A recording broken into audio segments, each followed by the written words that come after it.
All right, we're going across live now to Tony Abbott, former Australian Prime Minister, who's joining us here. Many thanks for speaking with NDTV, sir. First of all, as we speak at this particular juncture, we've just seen the Australian Foreign Minister having visited India. The current Prime Minister will be visiting India, and it's already been announced that he will be headed to India with a big trade delegation.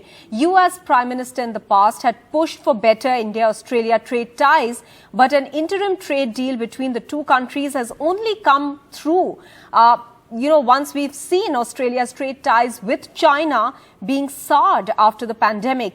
Is India an alternative because of China, or in spite of China, Australia is going ahead bettering the trade ties with India?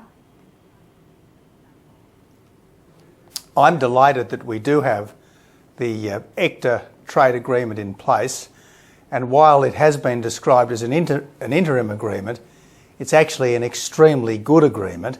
Under this agreement, 90% of Australia's exports to India will enter tariff-free, and 100% of India's exports to Australia will enter tariff-free. So any future agreement will really be the icing on the cake, as it were, and I certainly wouldn't want anyone to not eat the cake that's there.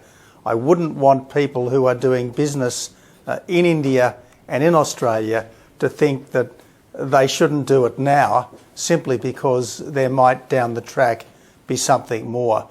This particular agreement is already the best agreement that India has done with any other country, and it's the first agreement that India has done in a decade. Realistically, though, can India replace China as a key Australian strategic and business partner? Well, India has always been a more natural partner for Australia than China. India is a democracy under the rule of law. To a great extent, we have the English language in common. Yes, the relationship has been underdeveloped in the past, but the fact that you've got a cavalcade of Australian ministers passing through Delhi at this time, culminating with the Prime Minister coming in a few days, the fact that you've got Prime Minister Modi going to Australia in a few months, the fact that Minister Jaishankar has been in Australia 3 times in the last year shows that this relationship is really taking off. And given that India and Australia are complementary economies, I think that the sky is the limit. And I know that Australia wants to substitute India for China in critical supply chains, and I think India wants to substitute Australia for China in critical supply chains, because we know, Australians and Indians, that we can trust each other. We know, Australians and Indians, that our governments are not going to suddenly interfere in business arrangements, and we also know that you can't take any of that for granted if you're dealing with communist China. You've also spoken in particular in the past, Tony Abbott, about the energy sector. You believe there's more scope for collaboration there?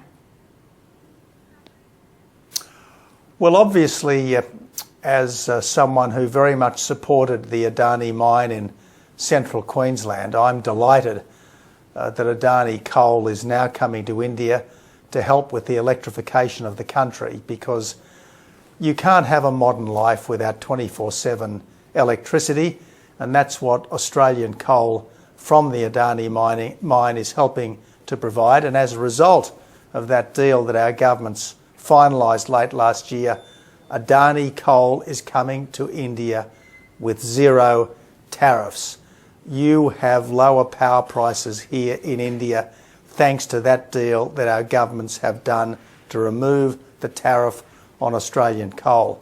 Now, obviously, there's more to energy markets than just coal, and Adani, to his credit, is a renewable energy magnate as well as a fossil fuel energy magnate, and these days it's important to have both in the mix, and certainly if India is looking for energy security, Australia can help supply it. But there have been allegations that have been raised on the Adani Group functioning, which has had a massive hit on stock prices.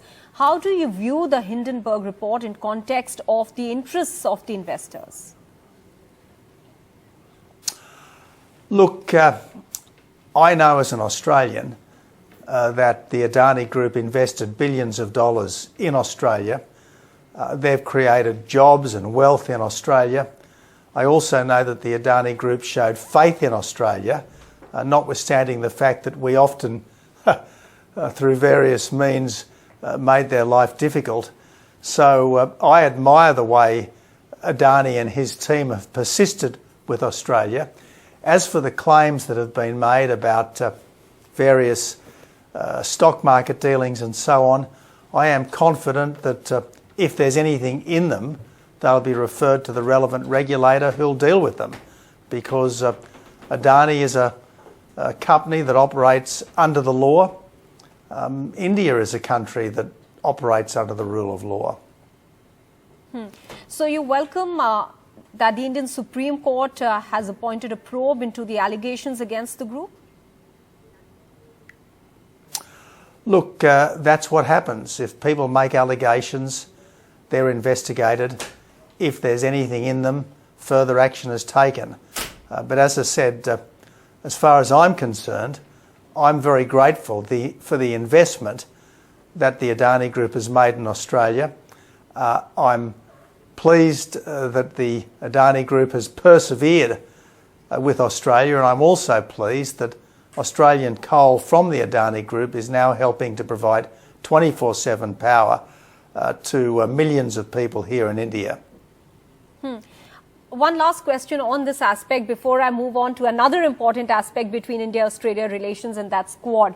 Do you think that there is a need to look into this entire aspect, this entire Hindenburg report saga? Every aspect of it needs to be looked into, why this particular group was reported the way it was? Look, it's easy to make allegations. And just because something has been alleged doesn't make it true.